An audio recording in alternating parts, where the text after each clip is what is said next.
नमस्कार. श्री स्वामी समर्थ. आज आपण पाहणार आहोत शाही पनीर. पण पनीरची भाजी म्हटली की आपण आणतो बाजारातले रेडीमेड मसाले, ग्रेव्हीचे मसाले. एक मसाल्याचं पॅकेट टाकलं की भाजी रेडी. पण तसाच कुठलाही रेडीमेड मसाला न वापरता आपण आज मस्तपैकी शाही पनीर बनवणार आहोत. आणि ते देखील आपल्याला आपल्या घरच्या ज्या वस्तू ॲवेलेबल असतात मसाल्याच्या त्याच वापरू. तर चला बघूया यासाठी काय काय लागतं आहे ते. तर यासाठी मी घेतलेली आहे एक मोठी विलायची, 2-3 लहान विलायच्या. ते आहे रामपत्री, कर्णफूल आणि फक्त 4 लवंग आणि 4 मिरे. इतकंच आपल्याला खडा मसाला घ्यायचा आहे. त्यानंतर एक गठ्ठा लसणाचा आणि थोडंसं अर्धा इंच आलं. 10-12 मी काजू घेतलेले आहे. आणि यासाठी 2 मध्यम आकाराचे टोमॅटो आणि 2 मध्यम आकाराचे कांदे मी कापून घेतले आहे. कारण ही भाजी मी 6 ते 7 जणांसाठी बनवते आहे.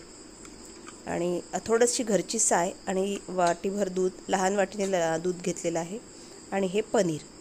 आता पनीर हे फक्त 1 पाव पनीरमध्ये आपण 6 ते 7 जणांची भाजी बनवणार आहोत. यात आपण कुठलाही रेडीमेड ग्रेव्हीचा मसाला न वापरता ही भाजी बनवत आहोत. तर चला सुरुवात करूया. एका पॅनमध्ये अगदी थोडंसं आपल्याला पळीभर तेल टाकायचं आहे. आणि या तेलामध्ये आपण थोडं तेल गरम झाल्यानंतर आपण जो खडा मसाला घेतलेला आहे तो खडा मसाला आपल्याला यामध्ये टाकायचा आहे. आपण जे मसाले म्हणजे कांदा, टोमॅटो आपण चिरून घेतलेले आहे ते आपण या पॅनमध्ये थोडासा त्याचा कच्चटपणा आपण जाण्यासाठी हलका आपण त्याला भाजून घेणार आहोत. बघा अशा प्रकारे. आणि यात थोडेसे टाकले मी जिरे.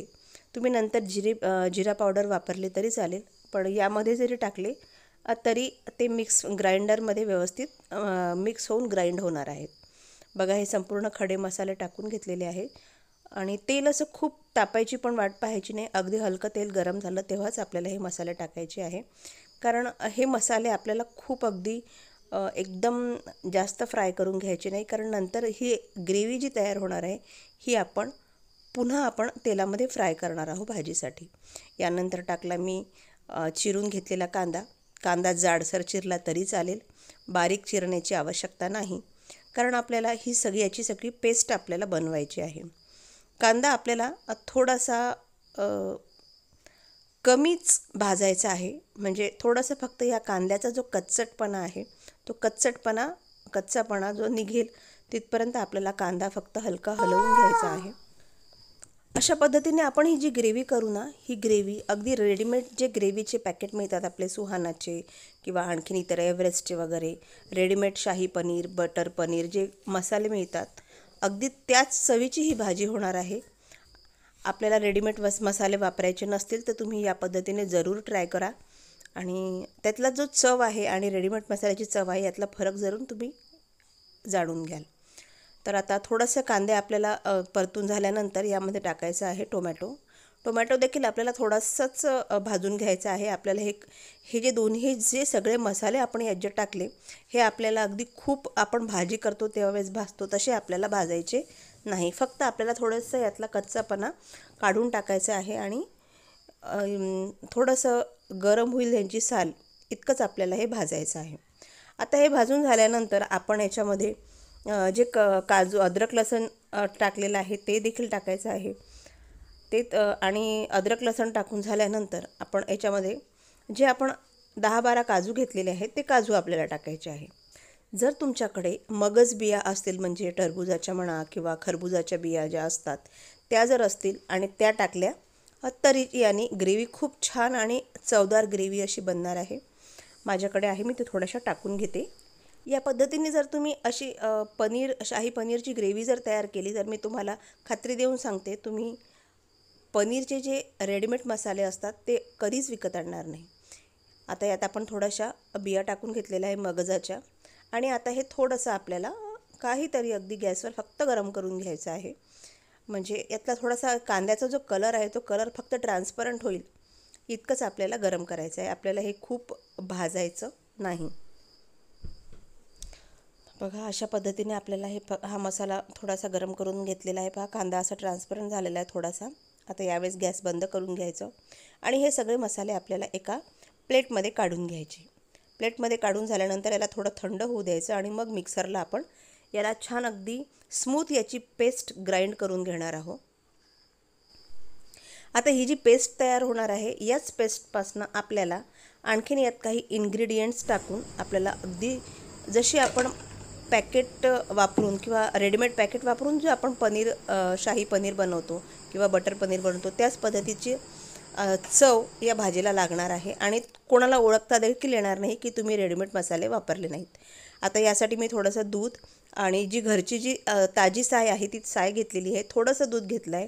तुम्ही दुधाचं प्रमाण वाढवू शकता आणि पनीर घेतलेलं आहे. दुधाचं प्रमाण तुम्ही वाढवू शकता कारण मी थोडं कमी घेतलेलं आहे. आता आपण कढईमध्ये तेल तापत ठेवलेलं आहे. तीच कढई मी वापरते आहे कारण ती ऑलरेडी तेलाची कढई होती. यात टाकूयात थोडंसं तमालपत्र थोडं गरम झाल्यानंतर तेल जास्त खूप गरम होण्याची वाट नाही पाहायची कारण यामुळे जी कढईमध्ये जी साईडने जे मसाला लागलेला आहे तो जळण्याची शक्यता राहील. आणि आता आपण ही जी मस्त पेस्ट करून घेतलेली आहे ही पेस्ट टाकायची आपल्याला आपल्या गरम तेलामध्ये. आणि आता हा जो तयार झालेला हे जे वाटण आहे हा जो मसाला आहे हा मस्त आपल्याला छान फ्राय करून घ्यायचा.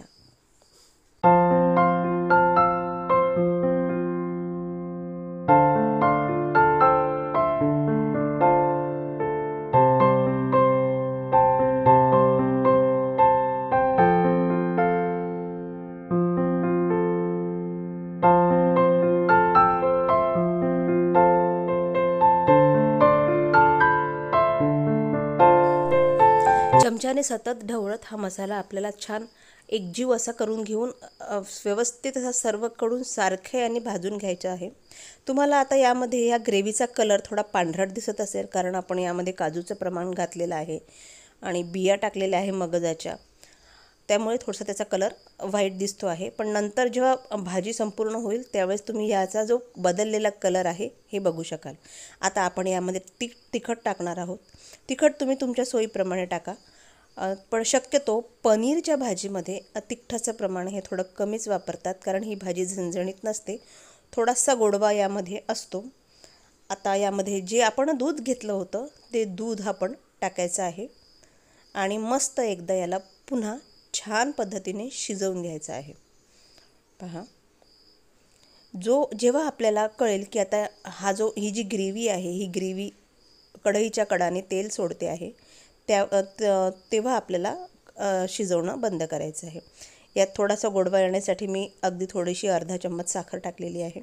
साखर टाकणं आवश्यक असते कारण त्याचमुळे पनीरची भाजीचा जो गोडवा आहे तो गोडवा या भाजीमध्ये उतरतो. बघा आता हे जे असे भवरे पडत आहे याचा अर्थ असा झाला की ही ग्रेव्ही बऱ्यापैकी शिजलेली आहे. आता यात चवीप्रमाणे मीठ टाकूया आणि पुन्हा एकदा मस्तपैकी एक छान मिक्स देऊया या ग्रेव्हीला. आपली जी ग्रेव्ही आहे पनीरची ती तयार होत आलेली आहे आणि रंग तुम्ही बघू शकता, रंग देखील खूप छान आलेला आहे आणि आपण तिखट टाकल्यामुळे याला लाल रंग येतो आणि टोमॅटोमुळे देखील छान लाल रंग याला सुटतो. पण बाजारात जशी भाजी विकत मिळते हॉटेलमध्ये तेवढा लाल रंग याला येणार नाही कारण हॉटेलमध्ये मॅक्झिमम रंगांचा वापर करतात त्या भाजीला कलर येण्यासाठी, ती भाजी छान दिसण्यासाठी. पण आपण इथे सगळं काही आपल्या घरच्या ज्या वस्तू आहेत त्या वापरून करणार आहोत. कुठलंही केमिकलयुक्त गोष्टींचा वापर न करता आपण ही भाजी करतो आहे. रेडीमेड मसाल्यांमध्ये काही प्रिझर्वेटिव्स टाकलेले असतात तर ते टाळण्यासाठी जर तुम्हाला आणि त्याच चवीची भाजी जर तुम्हाला हवी असेल तर तुम्ही हा मसाला ट्राय करून एकदा पनीरची भाजी जरूर बनवा आणि तुम्ही जर का ह्या पद्धतीने एक भाजी बनवली तर तुम्ही डबल ग्रेव्ही वापरणार नाही. बघा आता याला एक छान आपण मस्त वाफ दिलेली आहे आणि आपली जवळपास पनीरची भाजी रेडी आहे. याला आपण थोडं आणखीन 1 ते 2 मिनटं छान शिजू देणार आहोत. शिजल्यामुळे त्यातलं हे जे पनीर आहेत हे पनीर देखील थोडे सॉफ्ट होतील आणि ज्यावेळेस आपण गॅस बंद करायच्या स्टेजला येऊ त्यावेळेस त्यामध्ये आपली जी आपण घरची जी साय काढून घेतलेली आहे ती साय आपल्याला यामध्ये मिक्स करायची आहे. आता आपली ही भाजी पूर्णपणे रेडी झालेली आहे. फक्त 1 पाव पनीरमध्ये आपण ही भाजी केलेली आहे आणि ग्रेव्ही पण तुम्ही बघू शकता. 2 कांदे आणि 2 टोमॅटोमध्ये इतकी छान ही मस्तपैकी ग्रेव्ही तयार झाली. वरून आपण सांबार मस्त स्प्रेड करून घेऊया आणि एकदम हॉटेलसारखं टेक्स्चर येण्यासाठी यावर आम्ही घालणार आहे किसून टाकलेला पनीर. आणि रेडी आहे आपली कुठलीही पनीरची ग्रेव्ही न वापरता पण त्याच चवीची लागणारी सुपर अशी शाही पनीरची भाजी. तुम्ही यावरून आपला घरचा फ्रेश क्रीम देखील आपण स्प्रेड करू शकतो. आणि अशा पद्धतीची तयार आहे आपली मस्तपैकी शाही पनीर. एकदा नक्की ट्राय करून बघा आणि चवीमधला डिफरन्स देखील नक्की पहा. डिफरन्स काहीच राहणार नाही, फक्त आपल्या हाताची चव जी आहे ग्रेव्हीची ती आपल्याला लागेल. आणि विशेष म्हणजे कुठलेही मसाले, कुठलेही प्रिझर्वेटिव्स आपल्या शरीरात न जाण्याचा आनंद देखील या रेसिपीच्याद्वारे आपल्याला मिळणार आहे. तर पुन्हा भेटूया अशाच एका छानशा रेसिपीमध्ये, नवीन व्हिडिओमध्ये. तोपर्यंत सगळ्यांना श्री स्वामी समर्थ.